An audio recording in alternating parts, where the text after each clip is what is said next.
Comment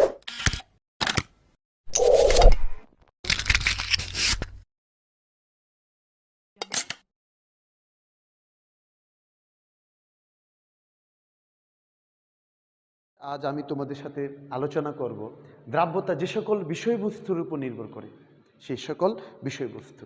সবাই খাতায় note করে করে পড়বা। তো সবাই লেখো যে সকল বিষয়বস্তু বা ফ্যাক্টরস, যে সকল ফ্যাক্টরস বা বিষয়বস্তুর উপর দ্রাব্যতা নির্ভরশীল। বিষয়বস্তুগুলো হচ্ছে: এক, টেম্পারেচার বা তাপমাত্রা। তাপমাত্রা দ্বারা দ্রাব্যতা প্রভাবিত হয়।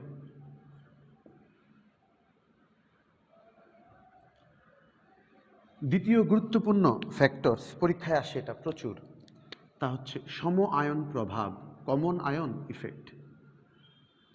সম আয়ন যুক্ত যৌগ সম্পৃক্ত দ্রবণে যোগ করলে দ্রাব্যতা কমে যায়, সেটাকে আমরা বলবো সম আয়ন প্রভাব, কমন আয়ন ইফেক্ট।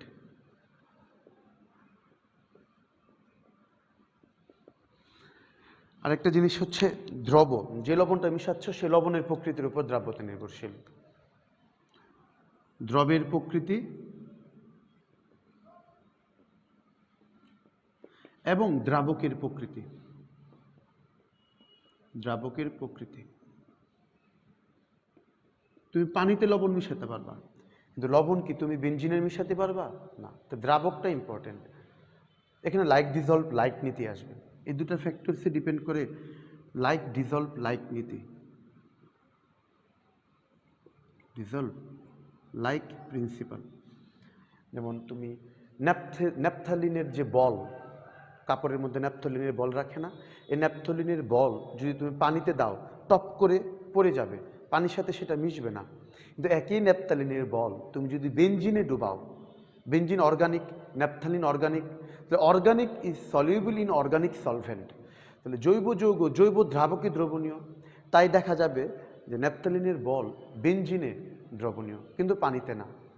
তাই দ্রব এবং দ্রাবকের প্রকৃতির উপরও কি আমার দ্রাব্যতা নির্ভরশীল। আরেকটা ফ্যাক্টরস হচ্ছে চাপ, ডি, চাপ, চাপের প্রভাব। এখানে আমরা হেনরির সূত্র পড়ব, প্রভাব, হেনরির সূত্র। তাহলে পরীক্ষায় যে দুটো বিষয়বস্তু প্রচুর পরীক্ষায় আসে এবং দ্রাব্যতা নিয়ে আমরা আলোচনা বলতে এই দুটো বিষয়বস্তুকে ফোকাস করি, তা হচ্ছে একটা হচ্ছে তাপমাত্রা, একটা হচ্ছে সম আয়ন প্রভাব। এই দুটো জিনিসকে আজ আমি কভার করব, ভালো করে এই দুটো জিনিস নিয়ে আলোচনা করব। তো সবাই খাতায় লেখো দ্রাব্যতার উপর তাপমাত্রার প্রভাব। তাপমাত্রা, এখানে থার্মোডাইনামিক্স আসবে, তাপ গতিবিদ্যা আসবে। তাপমাত্রা, তাপমাত্রা পরিবর্তনে সিস্টেমের শক্তির পরিবর্তন হয়, ফলে দ্রাব্যতাও কি বাড়ে কমে। খুব গুরুত্বপূর্ণ কথা।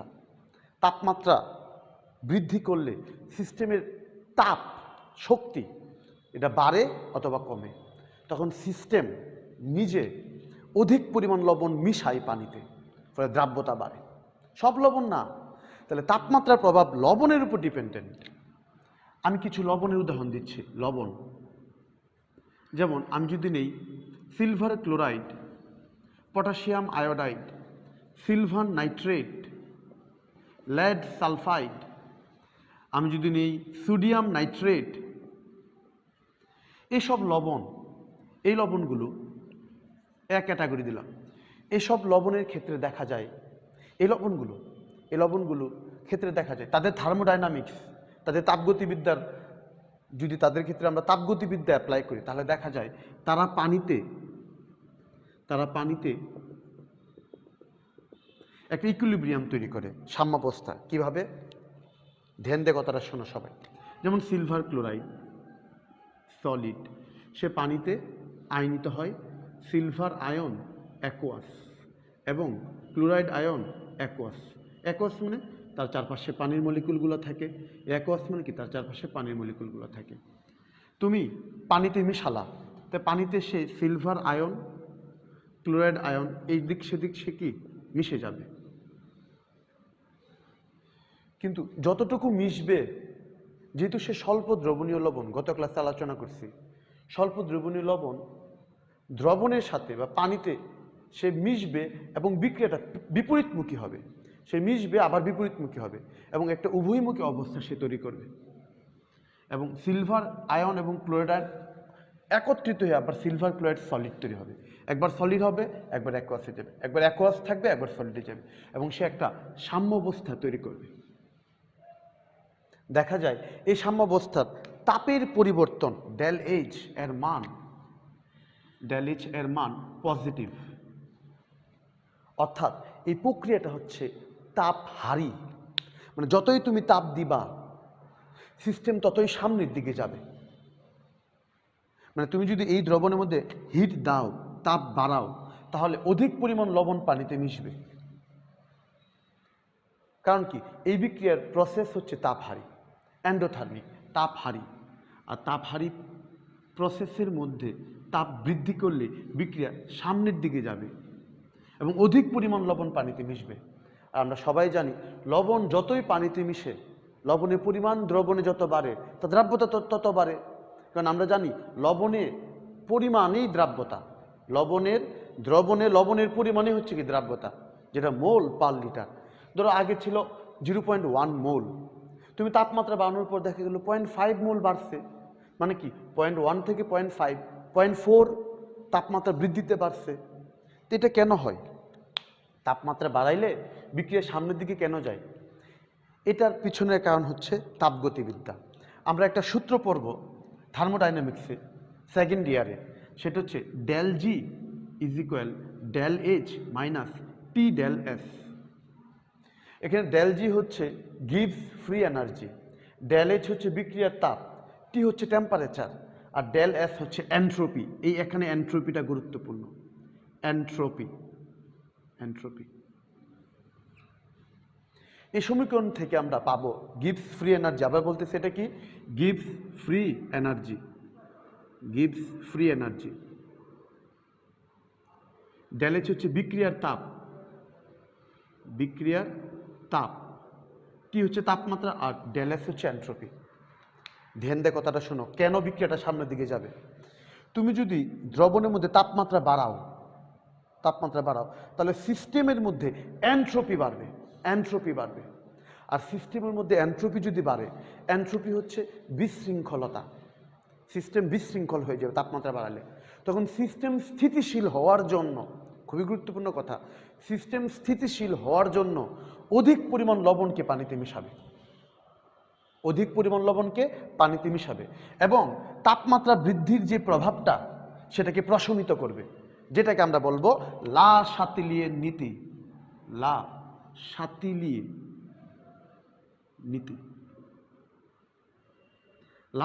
নীতিটা এই সমীকরণের উপর ডিপেন্ডেন্ট। লা শাতিলিয়ের নীতি, আবার বলতেছি, ধ্যান দিয়ে কথাটা শোনো।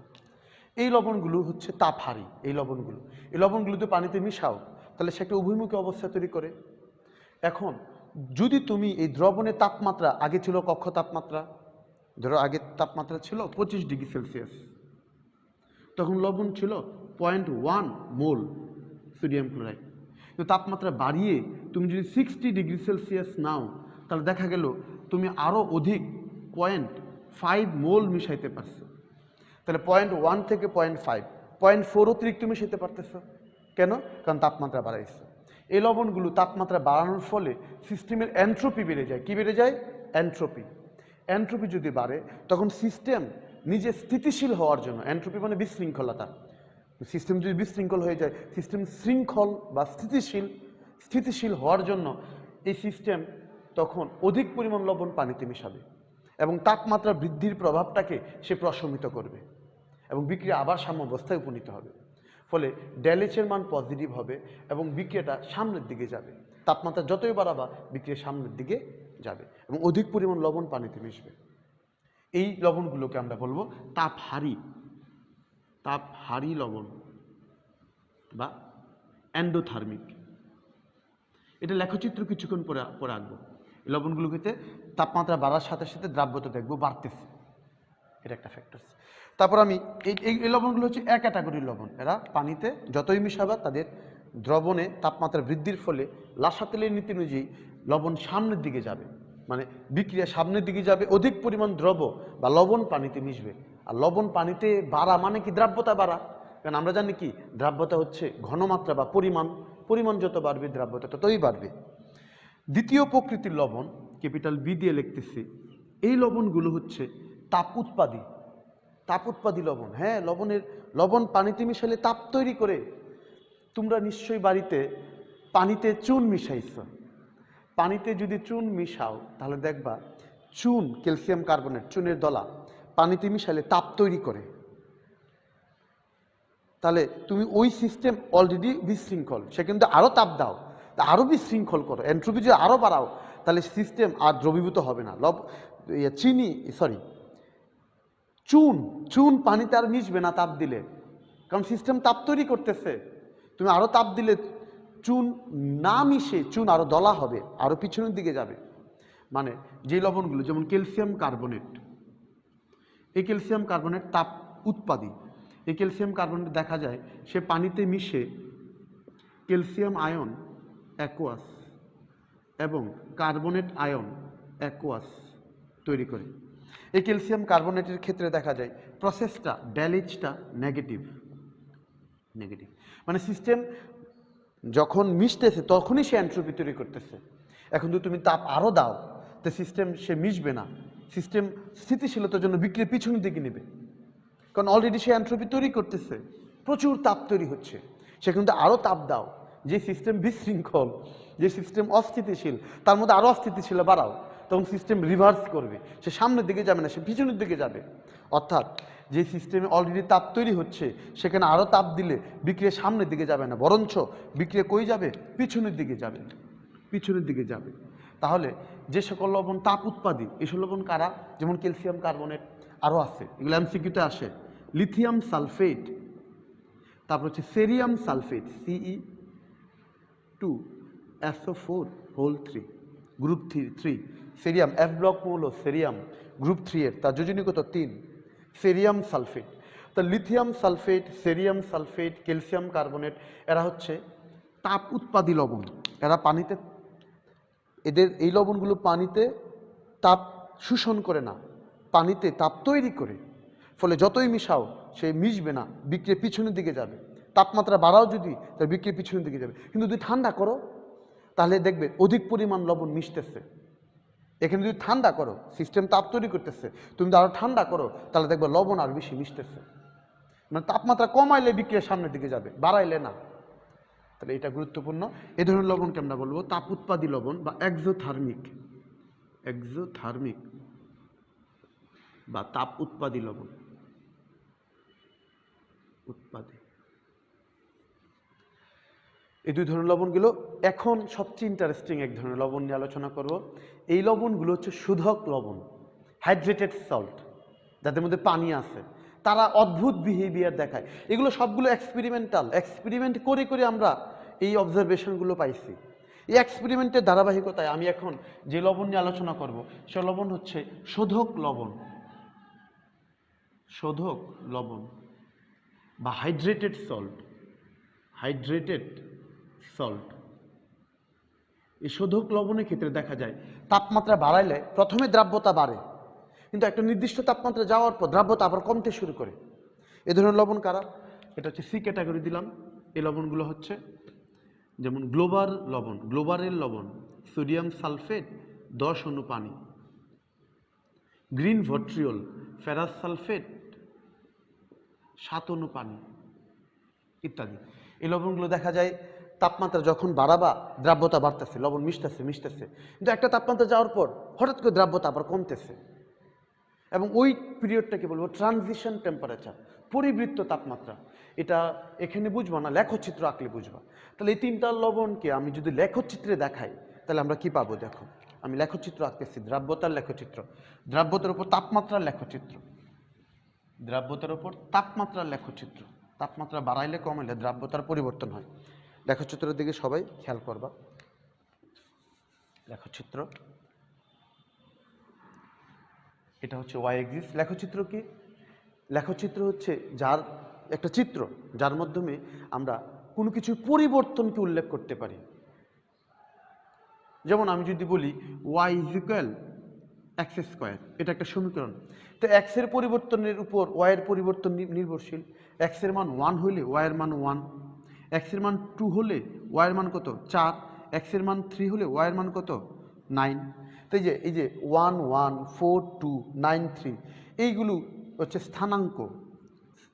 এই অঙ্কগুলো দিয়ে আমি স্থান নির্ধারণ করতে পারি, যেমন 1 নাম্বার আর 1 নাম্বার, আর 4 নাম্বার এক্স এক্সিস বরাবর 4 আর ওয়াইয়ের মান এক্স এক্সিস বরাবর 4, ওয়াইয়ের মান কত 2 আর 4। তো এই অঙ্কগুলো দিয়ে যে কোনো বিন্দু বা অবস্থান বের করতে পারি, এবং এই দুটার মধ্যে সম্পর্ক আমি একটা লেখচিত্রের মাধ্যমে প্রকাশ করতে পারি। লেখচিত্র হচ্ছে তাই যেখানে আমরা দুটা বিষয়ের মধ্যে পরিবর্তনকে দেখাতে পারি, একটা সাপেক্ষে একটা পরিবর্তন। দেখবা তোমার ক্রিকেট খেলা হচ্ছে, ওভারের সাপেক্ষে প্রতি ওভারের সাপেক্ষে রানের পরিবর্তন লেখচিত্রে দেখানো যায়। এখানে আমরা তাপমাত্রার সাথে দ্রাব্যতা দেখব। এক্স এক্সিস বরাবর যদি তাপমাত্রা রাখি, তা তাপমাত্রা বৃদ্ধির সাথে সাথে দ্রাব্যতা বাড়তেছে, দ্রাব্যতা কমতেছে, তা আমরা দেখাতে পারি। দেখো কিভাবে তাপমাত্রা দ্বারা দ্রাব্যতা প্রভাবিত হয় তার লেখচিত্র। তো লেখচিত্র কি, যার মাধ্যমে আমরা পরিবর্তনকে দেখাতে পারি। এটা হচ্ছে ওয়াই এক্সিস, এটা হচ্ছে এক্স এক্সিস। এই ওয়াই এক্সিস বরাবর আমি দেখাচ্ছি দ্রাব্যতা, দ্রাব্যতা দ্রাব্যতা বা সলিবিলিটি, অধিক পরিমাণ লবণ পানিতে মিশার প্রবণতা, সলিবিলিটি। আর ওয়াই এক্স এক্সিস বরাবর দিলাম টেম্পারেচার, তাপমাত্রা। তাপমাত্রা বাড়াচ্ছি, দ্রাব্যতা কি বাড়বে, তাপমাত্রা বা টেম্পারেচার। তাহলে আমি এই লবণগুলো ক্যাটাগরি করছি এ বি সি। এ লবণগুলো কি সিলভার ক্লোরাইড, পটাশিয়াম আয়োডাইড। দেখা যায় সিলভার নাইট্রেট, সিলভার নাইট্রেট। তাপমাত্রা বাড়াচ্ছ, তাপমাত্রা ধরো এখানে শূন্য ছিল 10 ডিগ্রি সেলসিয়াস, তারপর 20 ডিগ্রি সেলসিয়াস, 30 ডিগ্রি সেলসিয়াস, তারপর 40 degree Celsius, 50 degree Celsius, 60 degree Celsius. তাপমাত্রা বাড়াচ্ছ, দ্রাব্যতা বাড়তেছে। দ্রাব্যতা এখানে এরকম ছিল, এখানে দ্রাব্যতা ছিল, দ্রাব্যতা বাড়তেছে। এটা হচ্ছে ধরো সিলভার নাইট্রেট। এই লবণের দ্রাব্যতা, তাপমাত্রা বাড়াচ্ছ, দ্রাব্যতা উপর দিকে এসে দ্রাব্যতা বাড়তেছে। পটাশিয়াম আয়োডাইড দিতে পারো কে আই। পটাশিয়াম আয়োডাইড দ্রাব্যতা কি তাপমাত্রা বৃদ্ধির সাথে সাথে কি দ্রাব্যতা বাড়ে। তারপর দেখা যায় সোডিয়াম নাইট্রেট NaNO3, তার দ্রাব্যতা, তাপমাত্রা বাড়াচ্ছ, তার দ্রাব্যতা কি বাড়তেছে। কেমন? আবার কিছু কিছু লবণ আমি ব্লু কালারের রং দিয়ে আঁকতেছি, যেমন লিথিয়াম সালফেট। তাপমাত্রা বাড়াচ্ছ, দ্রাব্যতা নিচের দিকে যাচ্ছে, লিথিয়াম সালফেট। সেরিয়াম সালফেট, তাপমাত্রা বাড়াচ্ছ, দ্রাব্যতা কি কমতেছে, CeSO4 2 তাপমাত্রা বাড়াচ্ছ, দ্রাব্যতা নিচের দিকে যাচ্ছে, মানে দ্রাব্যতা কমতেছে। এই ধরনের লবণ। তো এটা বি ক্যাটাগরির লবণ, এটা এক ক্যাটাগরির লবণ। কেমন? আর সি ক্যাটাগরি এই লবণটা, এটা গুরুত্বপূর্ণ। এই যেটা যেমন গ্লোবারের লবণ, এই লবণের ক্ষেত্রে দেখা যায় তাপমাত্রা প্রথমে বাড়তেছে, দ্রাব্যতা কি বাড়তেছে বাড়তেছে বাড়তেছে বাড়তেছে, একটা নির্দিষ্ট তাপমাত্রা যাওয়ার পর আবার দ্রাব্যতা কি কমতেছে। এই যে সোডিয়াম সালফেট 10 অণু পানি, এই কার্ডটার দিকে সবাই একটু লক্ষ্য করো, 10 অণু পানি। যখন তুমি তাপমাত্রা বাড়াচ্ছ তখন দ্রাব্যতা বাড়তেছে বাড়তেছে বাড়তেছে বাড়তেছে বাড়তেছে, কিন্তু এই পর্যন্ত গিয়ে সকল পানির মলিকিউলগুলো এখানে অ্যাবজর্ব হয়ে যায়। পানি যখন অ্যাবজর্ব হয়ে যায় তখনই সে তাপ উৎপাদী হয়ে যায়, মানে এই পয়েন্ট পর্যন্ত সে তাপ হারি, এই পয়েন্ট পর্যন্ত সে তাপ হারি, মানে তাপের শোষণ হয়। কিন্তু যখনই পানির মলিকুলগুলো অ্যাবজর্ব হয়ে যায়, এই যে পানিগুলো 10 অণু পানি, যখনই পানি অ্যাবজর্ব হয়ে যায় এই কার্বে সে শুধু সোডিয়াম সালফেট Na2SO4, এখানে 10 মলিকুল পানি থাকে না। তাহলে এই যে ট্রানজিশন, এটা এখানে তার ট্রানজিশন হচ্ছে, মানে কি তার অবস্থার পরিবর্তন হচ্ছে। এই পয়েন্টে, এই তাপমাত্রায় আগে সে তাপ হারি, এই তাপমাত্রার পরে সে কি তাপ উৎপাদী। তো তাপ উৎপাদী হয়, সে দ্রাব্যতা কমতেছে। আর এখানে তাপ হারি হয়, সে দ্রাব্যতা কি তাপমাত্রা বৃদ্ধির সাথে সে দ্রাব্যতা কি বাড়তেছে। এই যে পয়েন্টটা, এটাকে বলবো ট্রানজিশন টেম্পারেচার বা পরিবৃত্ত তাপমাত্রা। ট্রানজিশন টেম্পারেচার বা পরিবৃত্ত তাপমাত্রা, পরিবৃত্ত তাপমাত্রা। সোডিয়াম সালফেটের ক্ষেত্রে দেখা যায় 10 অণু পানির ক্ষেত্রে এখানে পরিবৃত্ত তাপমাত্রা, কিন্তু অন্য অন্য শোধক লবণ, যেমন আমি যদি গ্রিন ভট্রিয়ল বা সবুজ ভট্রিয়ল নেই, ফেরাস সালফেট 7 অণু পানি, এটার ক্ষেত্রে দেখা যায় এটা ট্রানজিশন টেম্পারেচার আরও বেশি, এবং দেখা যায় এখানে ফেরাস সালফেট 7 অণু পানি, সে 3 অণু পানি পর্যন্ত সে তাপ হারি, কিন্তু বাকি 4 অণু পানির সময় সে তাপ উৎপাদী। ফেরাস সালফেট 4 অণু পানি, খুব ইন্টারেস্টিং। মানে 3 অণু পানি পর্যন্ত সে কি তাপ হারি, তাপমাত্রা বাড়াচ্ছে, দ্রাব্যতা বাড়তেছে 3 অণু পানি পর্যন্ত। কিন্তু বাকি 4 অণু পানির ক্ষেত্রে সে কি তাপমাত্রা যতই বাড়াচ্ছে দ্রাব্যতা কি কমতেছে। এখানে ট্রানজিশন কি 3 অণু পানি পর্যন্ত তার ট্রানজিশনটা হয়। এরকম এক এক লবণের দ্রাব্যতার উপর তাপমাত্রার উপর দ্রাব্যতার প্রভাব এক এক রকম।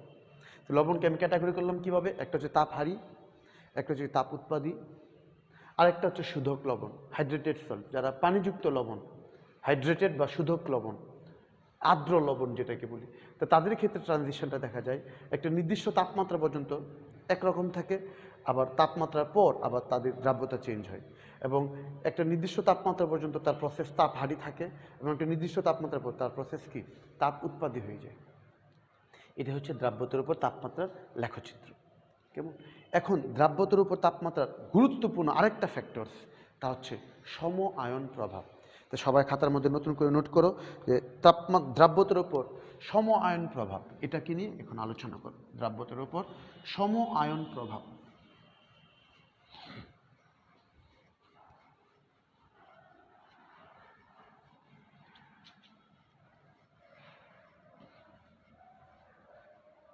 Common ion effect, common ion effect, সম আয়ন প্রভাব, সম আয়ন প্রভাব, সম আয়ন প্রভাব, গুরুত্বপূর্ণ টপিক। সম আয়ন প্রভাব আমি আগে উদাহরণ দিয়ে তোমাদের বুঝাচ্ছি, ধ্যান দিয়ে একদম মনোযোগের সাথে জিনিসটা দিকে লক্ষ্য করবা। সম আয়ন প্রভাব, আমি একটা গ্লাস অফ ওয়াটার নিলাম, 1 গ্লাস পানি নিলাম, 1 গ্লাস পানি, এখানে একটা স্বল্প দ্রবণীয় লবণ নিলাম, যেমন আমি নিলাম এখানে potassium chloride, potassium chloride solid.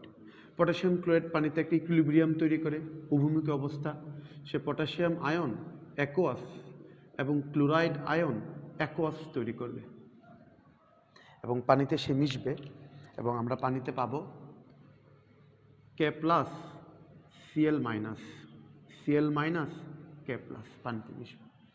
তাহলে এই যে পানিতে এই পটাশিয়াম ক্লোরাইড সে একটা সম্পৃক্ত দ্রবণ তৈরি করবে, স্যাচুরেটেড সলিউশন। আমরা জানি এই পটাশিয়াম ক্লোরাইড এর আয়নগুলো পানিতে সর্বাধিক পরিমাণে হচ্ছে সম্পৃক্ত দ্রবণ, সর্বাধিক থাকবে, এবং সর্বাধিক পরিমাণে হচ্ছে তার দ্রাব্যতা।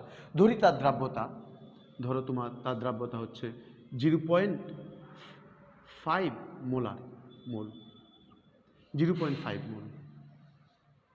যখন সে পানিতে, তখন তার সর্বাধিক ঘনমাত্রা কত আছে? 0.5 মোল। সবাই এটা মনে রাখো, তার দ্রাব্যতা হচ্ছে 0.5 মোল। এখন এই স্বল্প দ্রবণীয় এই লবণটার, আমরা জানি দ্রাব্যতা স্বল্প দ্রবণীয় লবণেরই হয়। এই লবণের মধ্যে যদি আমি সম আয়ন বিশিষ্ট আরেকটা যৌগ যোগ করি, সম আয়ন বিশিষ্ট আরেকটা যৌগ, সম আয়ন বিশিষ্ট যৌগ মানে যেমন এখানে 2টা আয়ন আছে, একটা হচ্ছে পটাশিয়াম, একটা হচ্ছে ক্লোরিন বা ক্লোরাইড আয়ন, 2টা পরমাণু, একটা পটাশিয়াম পরমাণু, একটা ক্লোরিন পরমাণু, আর আয়ন পটাশিয়াম আয়ন, একটা কি ক্লোরাইড আয়ন। তা আমি যদি সম আয়ন বিশিষ্ট যৌগ যোগ করি, যেমন হাইড্রোক্লোরিক অ্যাসিড যদি যোগ করি, তো এই ক্ষেত্রে একটা জিনিস মনে রাখবা, সম আয়ন বিশিষ্ট যে যৌগটা যোগ করতেছি সেটা কিন্তু স্বল্প দ্রবণীয় না। এই জায়গায় সবাই ভুলটা করে, এটা কিন্তু তীব্র দ্রবণীয়, অনেক সলিউবল, সে ইনসলিউবল বা স্পাইরিংলি সলিউবল না, সে স্বল্প দ্রবণীয় না বা অদ্রবণীয় না, সে সম্পূর্ণ পানিতে মিশে। যেমন এটা পানিতে সম্পূর্ণ মিশে না, এজন্য সে একটা উভয়মুখী অবস্থা তৈরি করে, ইকুইলিব্রিয়াম তৈরি করে। কিন্তু হাইড্রোক্লোরিক অ্যাসিড কিন্তু দ্রবণীয় এবং তার দিকটা হবে একমুখী, তার দিকটা কি হবে? একমুখী, কারণ এটা কি তীব্র। আমরা জানি হাইড্রোক্লোরিক অ্যাসিড তীব্র অ্যাসিড, ঘনমাত্রা অনেক বেশি। এই তীব্র অ্যাসিড যখন পানিতে যাবে তখন সে H প্লাস আয়ন অ্যাকোয়াস এবং কি Cl মাইনাস অ্যাকোয়াস তৈরি করবে। এখন সমায়নটা বুঝো, এখানে এই 2টা যৌগের মধ্যে যখন 2টাই পানিতে থাকবে তখন এটা হচ্ছে কমন আয়ন, ক্লোরাইড হচ্ছে কি কমন আয়ন, এবং এটা অনেক শক্তিশালী। এবং এই হাইড্রোক্লোরিক অ্যাসিড পানিতে যখন মিশবে তখন সে শতভাগ আয়নিত হবে, এর মতো 0.5 আয়নিত হবে না। এর 12 মোল থাকে, তা 12 মোলই আয়নিত হবে।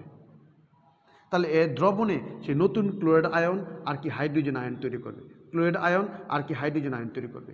এবং এই হাইড্রোক্লোরিক অ্যাসিডের এই ক্লোরাইড আয়নের উপস্থিতিতে যেটা স্বল্প দ্রবণীয়, খুবই গুরুত্বপূর্ণ কথা, যেটা স্বল্প দ্রবণীয়, যেটা দ্রাব্যতা কম, পানিতে সে মিশে না, 0.5, তার যে দ্রাব্যতা ছিল 0.5, এই ক্লোরাইডের উপস্থিতিতে এই ক্লোরাইড মানে যেটা তীব্র তড়িৎ বিশ্লেষ্য বা তীব্র যেটা দ্রবণীয়, এই হাইড্রোক্লোরিক অ্যাসিডের উপস্থিতিতে, হাইড্রোক্লোরিক অ্যাসিডের উপস্থিতিতে, এটার উপস্থিতিতে, এটা অনেক শক্তিশালী, এটার উপস্থিতিতে এই ক্লোরাইড এই পটাশিয়ামের সাথে মিশে বিপরীতমুখী হয়ে যাবে, এটা বিপরীতমুখী হয়ে যাবে। এবং দেখা গেল হাইড্রোক্লোরিক অ্যাসিডের দ্রবণে এর দ্রাব্যতা 0.59, এর দ্রাব্যতা আছে 0.2 মোল। আমি দেখলাম এই পটাশিয়াম ক্লোরাইড যখন হাইড্রোক্লোরিক অ্যাসিড দ্রবণে আছে তখন সেটা 0.2 মোল আছে, 0.5 মোল নাই, বাকি 0.3, 0.5 মাইনাস 0.2 এটা পিছনের দিকে চলে আসবে। মানে যেটা স্বল্প দ্রবণীয় লবণ সেটা বিপরীতমুখী হবে, মানে তার দ্রাব্যতা হ্রাস পাবে। এই স্বল্প দ্রবণীয় লবণ এর দ্রাব্যতা হ্রাসের যে ঘটনাটা, দ্রাব্যতা কমে যাওয়ার যে ঘটনাটা, তাই হচ্ছে সময়ায়ন প্রভাব। আবার মনোযোগ দিয়ে বুঝো, আমি আবার বুঝাচ্ছি, কোনো সমস্যা নেই, ধ্যান দিয়ে বুঝো। এটা একটা লবণ, তার সম্পৃক্ত দ্রবণ ছিল 0.5 মোল। কেমন? এই লবণের মধ্যে যদি আমি তীব্র তড়িৎ বিশ্লেষ্য, যেটা দ্রাব্যতা অনেক বেশি, সম্পূর্ণ আয়নিত হয়, একমুখী, যখন সে পানিতে থাকবে তখন এই তীব্র তড়িৎ বিশ্লেষ্য, এই ক্লোরাইড, এটা হচ্ছে সময়ায়ন, এই ক্লোরাইডের উপস্থিতিতে, এই ক্লোরাইড খুবই উইক, এই ক্লোরাইডের উপস্থিতিতে এটা তীব্র, এই তীব্র তড়িৎ বিশ্লেষ্যের উপস্থিতিতে, এই ক্লোরাইডের উপস্থিতিতে যেটা দুর্বল তড়িৎ বিশ্লেষ্য ছিল, যেটা স্বল্প দ্রবণীয় ছিল, সেটা দ্রবণে না থেকে সে পিছনের দিকে যাবে, দ্রবণে না থেকে সে কোথায় যাবে? পিছনের দিকে যাবে। এই পিছনের দিকে যাওয়ার যে প্রবণতাটা, সেটা হচ্ছে কি সময়ায়ন প্রভাব। পিছনের দিকে যাওয়া মানে কি? দ্রাব্যতা সে দ্রবণ থেকে বেরিয়ে যাবে, দ্রবণ থেকে বেরিয়ে যাবে। সবচেয়ে অবাক করার কথা হচ্ছে, প্রথমে সবাই একটু শোনো, প্রথমে যদি তুমি এই ক্যাসিএলটা দাও, ক্যাসিএল পটাশিয়াম ক্লোরাইড, তো কে প্লাস আর সিএল মাইনাস দিবে, সে পানিতে সম্পৃক্ত দ্রবণ তৈরি করবে। এখন পরে যদি তুমি এখানে HCl দাও, হাইড্রোক্লোরিক অ্যাসিড দাও, তাহলে দেখবা এই ক্যাসিএল লবণটা সাদা সাদা আকারে, একদম সলিড আকারে নিচে তলানিতে পড়ে যাবে, তলানিতে পড়ে যাবে। কার উপস্থিতিতে? এই ক্লোরিনের উপস্থিতিতে, কারণ এটা তীব্র তড়িৎ বিশ্লেষ্য। তো এইটাই হচ্ছে সময়ায়ন প্রভাব। তো ডেফিনেশন আমরা কি বলবো? ডেফিনেশন সবাই খাতায় লিখো, এইভাবে বলবা যে স্বল্প দ্রবণীয় লবণের সম্পৃক্ত দ্রবণে, তার যে সম্পৃক্ত দ্রবণ 5 মোল, এখানে 0.5 মোল, 0.5 মোল সম্পৃক্ত দ্রবণে তীব্র তড়িৎ বিশ্লেষ্য, সময়ায়ন বিশিষ্ট তীব্র তড়িৎ বিশ্লেষ্য যৌগের সংযোগে দ্রবণের দ্রাব্যতা হ্রাস পায়, স্বল্প দ্রবণীয় লবণের দ্রাব্যতা হ্রাস পায়। দ্রাব্যতা হ্রাসের এই ঘটনাকে আমরা বলবো সময়ায়ন প্রভাব। আবার নোট করো যে স্বল্প দ্রবণীয় লবণের সম্পৃক্ত দ্রবণে সময়ায়ন বিশিষ্ট যৌগের সংযোগে লবণের দ্রাব্যতা হ্রাস পায়, লবণের দ্রাব্যতা হ্রাসের এই ঘটনাকে আমরা বলবো সময়ায়ন প্রভাব। তো সময়ায়ন প্রভাব কার হবে? কে বিপরীতমুখী হবে? যেটা দুর্বল, দুর্বল তড়িৎ বিশ্লেষ্য, সে কী হবে? বিপরীতমুখী হবে। তার দ্রাব্যতা ছিল 0.5, কিন্তু হাইড্রোক্লোরিক অ্যাসিড দেওয়াতে তার দ্রাব্যতা হয়ে গেল কি 0.2, আর বাকি 0.3 সেটা বিপরীতমুখী হবে। দ্রাব্যতার প্রচুর এক্সাম্পল আছে। আমাদের শরীরে যে ব্লাড, বাফার দ্রবণ, বাফার দ্রবণ, বাফার ক্রিয়া, সেখানে আমরা সময়ায়ন প্রভাব পাব। তারপর আমরা অম্লক্ষারক সাম্যাবস্থা একটা অধ্যায় আমরা পড়ব, চতুর্থ অধ্যায়, প্রথম পত্রের চতুর্থ অধ্যায়, সেই অধ্যায়ে আমরা পড়ব। সেই অধ্যায়ে আমরা দেখব যে কিভাবে নির্দেশক কাজ করে, নির্দেশক টাইট্রেশনে দেখব, নির্দেশকের রসায়নে আমরা দেখব নির্দেশক যা নির্দেশ করে একটা দ্রবণ অম্লীয় না ক্ষারীয়। যেমন লিটমাস পেপার, নীল লিটমাস পেপার অ্যাসিডের মধ্যে লাল হয়ে যায়, আবার লাল লিটমাস পেপার ক্ষারের মধ্যে নীল হয়ে যায়। তো লিটমাস পেপার একটা নির্দেশক। আরও কিছু নির্দেশক আছে, যেমন ফেনলফথেলিন, মিথাইল অরেঞ্জ, এরা হচ্ছে নির্দেশক। নির্দেশকের যে কাজ তা হচ্ছে সময়ায়ন প্রভাব। দেখা যায় নির্দেশক সময়ায়ন প্রভাবের কারণেই সে সময়ায়ন হিসেবে কাজ করে, এবং নির্দেশকগুলো সময়ায়ন প্রভাবের জন্যই সে বিভিন্ন দ্রবণে বিভিন্ন ধরনের রং দেখায়। ফেনলফথেলিন দেখা যায় অম্লীয় মাধ্যমে সে বর্ণহীন, আবার ক্ষারীয় মাধ্যমে সে কি, সে হচ্ছে পিঙ্ক কালারের। তাহলে নির্দেশকের কাজ সময়ায়ন প্রভাব। এটা একটু নির্দেশকের কাজটা বুঝায় দেয়, সমায়নের প্রভাবের উদাহরণ। তা সবাই খাতায় লেখো সমায়ন প্রভাবের উদাহরণ, তাহলে ভালো করে বুঝবা জিনিসটা। তা সমায়ন প্রভাবে তিনটা ঘটনা ঘটবে, তিনটা ঘটনা। একটা হচ্ছে কি, দ্রাব্যতা কমে যাবে, বিক্রিয়া বিপরীতমুখী হবে। দ্রাব্যতা কমে যাবে, বিক্রিয়া বিপরীতমুখী হবে, আর তিন হচ্ছে কি, অধক্ষেপ পড়বে। তিনটা ঘটনা ঘটবে, দ্রাব্যতা কমে যাবে, বিক্রিয়া বিপরীতমুখী হবে, আর অধক্ষেপ পড়বে। আর সমায়ন প্রভাবের উদাহরণ আমি নির্দেশকের রসায়ন দিয়ে বোঝাচ্ছি। ইন্ডিকেটর, অম্ল ক্ষারক একটা দ্রবণ অম্লীয় না ক্ষারীয় তা নির্দেশ করে যে যৌগ তার নাম নির্দেশক। নির্দেশকের কেমিস্ট্রিটা হচ্ছে সমায়ন প্রভাব। আমি নির্দেশক দিয়ে সমায়ন প্রভাবটা ব্যাখ্যা করতেছি। সবাই মনোযোগ দিয়ে ক্লাসটা দিকে লক্ষ্য করো। যদিও ক্লাসটা বড় হয়ে যাচ্ছে তারপরও মনোযোগ দাও। যেমন আমি নির্দেশক, নির্দেশক কি, নির্দেশক নিজে খুবই দুর্বল, weak, very weak acid or base, খুবই দুর্বল অ্যাসিড অথবা ক্ষার। যেমন আমি কিছু নির্দেশক উদাহরণ দিচ্ছি, যেমন HIN, এটা হচ্ছে ফেনলফথেলিন। ধরো ফেনলফথেলিন, ফেনলফথেলিন মানে কি, এখানে ফেনল আছে আর থেলিক অ্যাসিড আছে, এটা হচ্ছে তোমার ফেনলফথেলিন। ফেনলফথেলিন হচ্ছে অ্যাসিডিক ইন্ডিকেটর, অ্যাসিডিক, অ্যাসিডিক বা অম্লীয় নির্দেশক। সে নিজে অম্লীয়, সে নিজে অম্লীয় হয়। আয়ন মানে কি, ইন্ডিকেটর বোঝাচ্ছে এখানে, আয়ন মানে ইন্ডিকেটর। আর H দিয়ে বোঝাচ্ছে হচ্ছে প্রতিস্থাপনীয় হাইড্রোজেন, মানে সে অ্যাসিডিক কিন্তু খুবই উইক। আর আমরা জানি যারা উইক তারা পানিতে মিশে না। এই ইন্ডিকেটরকে যদি পানিতে মিশাও, পানিতে মিশাও, সে পানিতে মিশবেই না, খুবই অল্প পরিমাণ আয়ন নিতে হবে। এই জন্য তার প্রসেসটা হবে উভয়মুখী, স্বল্প দ্রবণীয় লবণের মতো উভয়মুখী হবে। এবং সে তৈরি করবে কি, H+ অ্যাকোয়াস আর কি আয়ন মাইনাস অ্যাকোয়াস। সে খুবই অল্প পরিমাণ আয়ন নিতে হবে, সামান্য পরিমাণ আয়ন নিতে হবে। কেমন? যেমন এই, তাহলে একটা কথা, নির্দেশকের রসায়নের তার বর্ণ দুইটা। সে যখন যৌগ, ফেনলফথেলিন যখন যৌগ, সে যখন যৌগ এক, তখন সে হচ্ছে বর্ণহীন। ফেনলফথেলিন যখন যৌগ তখন সে বর্ণহীন, কালারলেস। আর সে যখন আয়নিত তখন তার বর্ণ আরেকটা।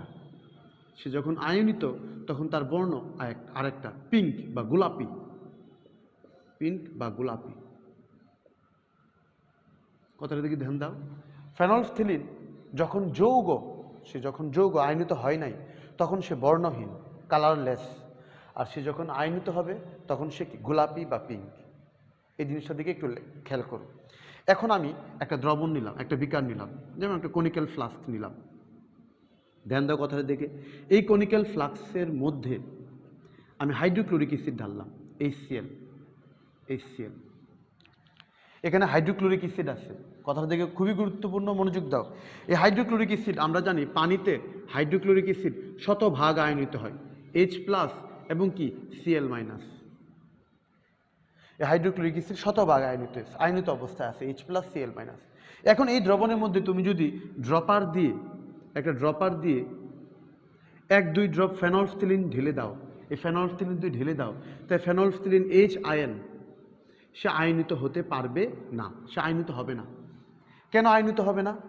কারণ এই হাইড্রোক্লোরিক অ্যাসিডের মধ্যে H+ আছে, এখানেও H আছে, কিন্তু এটা দুর্বল, এটা কি শক্তিশালী।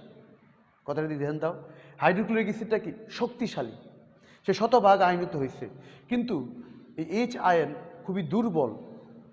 শক্তিশালী H+ এর প্রভাবে সে আয়নিত হবে না, সে যৌগ অবস্থায় থাকবে, যৌগ। আর সে যখন যৌগ তখন সে কি, কালারলেস। তাই হাইড্রোক্লোরিক অ্যাসিড দ্রবণে ফেনলফথেলিন হচ্ছে বর্ণহীন, কালারলেস, বর্ণহীন, কালারলেস। এখন তুমি যদি এই পাত্রের মধ্যে, ধ্যান দিয়ে কথাটা শোনো, এই পাত্রের মধ্যে তুমি যদি বিপরীতমুখী যৌগ সোডিয়াম হাইড্রোক্সাইড ঢালো, ক্ষার ঢালো, তাহলে আমরা জানি ক্ষারের OH আর অ্যাসিডের H+, এই দুটা পরস্পর বিক্রিয়া হয়, NaOH পানিতে আয়নিত হয়, Na+ দিবে আর কি OH- দিবে। এই OH- আর H+, প্রত্যেকটা OH- এই H+কে খাবে, প্রশমিত করবে, ধ্বংস করবে প্রশমন বিক্রিয়ায়। এই OH H+কে প্রশমিত করবে, একটাকে নষ্ট করবে। তো যতই তুমি NaOH ঢালবা সাথে সাথে ততই বেশি কি H+ কি ধ্বংস হতে থাকবে। এভাবে তুমি NaOH ক্ষারকে যদি তুমি ঢালতে থাকো, এক পর্যায়ে এরকম হবে এই সকল ক্ষার, সকল OH- অ্যাসিডের সকল H+কে খেয়ে ফেলবে।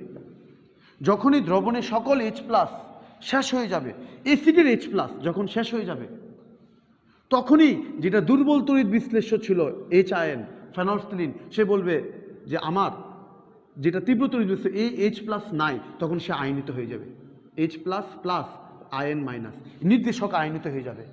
আর নির্দেশক আয়নিত হয়ে যাওয়া মানে কি? দ্রবণ হয়ে যাবে কি? পিঙ্ক। দ্রবণ কি হয়ে যাবে? পিঙ্ক হয়ে যাবে। এবং তার বর্ণ পরিবর্তন দ্বারা সে ইন্ডিকেট করবে যে অ্যাসিড খতম হয়ে গেছে, অ্যাসিড শেষ হয়ে গেছে, দ্রবণে আর অ্যাসিড নাই, H+ নাই। এটাই হচ্ছে কি সময়ায়ন প্রভাব। কথাটা শোনো, আগে যখন সে ছিল তখন দুর্বল তড়িৎ বিশ্লেষ্য আয়নিত হতে পারে নাই। এখন যখনই তীব্র তড়িৎ বিশ্লেষ্য সম্পূর্ণ শেষ হয়ে গেছে, তখনই দুর্বল তড়িৎ বিশ্লেষ্যকে আয়নিত হয়েছে। তার মানে কি? যখন তীব্র তড়িৎ বিশ্লেষ্য ছিল তখন সে থাকবে না। যেমন এই অবস্থায় যখন পিঙ্ক আছে, তখন তুমি যদি আরও HCl ঢালো, HCl, তাহলে দেখে গেল এই HCl সে আয়নিত হবে, H+ আর কি Cl দিবে, এই HCl এর H+ এর প্রভাবে এই হাইড্রোজেন সে আবার পিছনের দিকে যাবে, দ্রবণ আবার কি হয়ে যাবে? কালারলেস হয়ে যাবে, কালারলেস হয়ে যাবে। মানে কি? যখনই তীব্র তড়িৎ বিশ্লেষ্য থাকবে তখন দুর্বল তড়িৎ বিশ্লেষ্য আয়নিত হতে পারবে না। যদি থাকে আয়নিত অবস্থায়, তখন সে বিপরীতমুখী হবে, মানে দ্রবণ থেকে সে বেরিয়ে যাবে, সে যৌগ হয়ে যাবে। আর যৌগ হয়ে গেলে সে কী হয়ে যাবে? আবার কালারলেস হয়ে যাবে। তো এটাই হচ্ছে সময়ায়ন প্রভাব। সময়ায়ন প্রভাবটা কি? আবার বলতেছি, তীব্র তড়িৎ বিশ্লেষ্য যেটা শক্তিশালী, তার প্রভাবে দুর্বল তড়িৎ বিশ্লেষ্য আয়নিত অবস্থায় থাকতে পারবে না, সে বিপরীতমুখী হবে, মানে দ্রাব্যতা তার কমে যাবে। আর যখন তীব্র তড়িৎ বিশ্লেষ্য থাকবে না, যখন তীব্র তড়িৎ বিশ্লেষ্য থাকবে না, তখনই সে আয়নিত হবে এবং সে পিঙ্ক হয়ে যাবে। কিন্তু যখন থাকে সে বিপরীতমুখী হয়ে যাবে, তখন সে কালারলেস হয়ে যাবে। তো একবার পিঙ্ক হয়ে একবার কালারলেস হয়ে সে দ্রবণের প্রকৃতিকে অম্লীয়, ক্ষারীয় না প্রশম তা প্রকাশ করে। তাই হচ্ছে কি নির্দেশক বা ইন্ডিকেটর।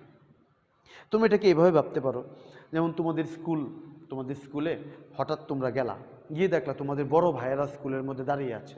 তাহলে তোমরা গেট দিয়েও কি দিয়ে আবার পিছন দিকে চলে গেলা, কলেজে আর গেলা না।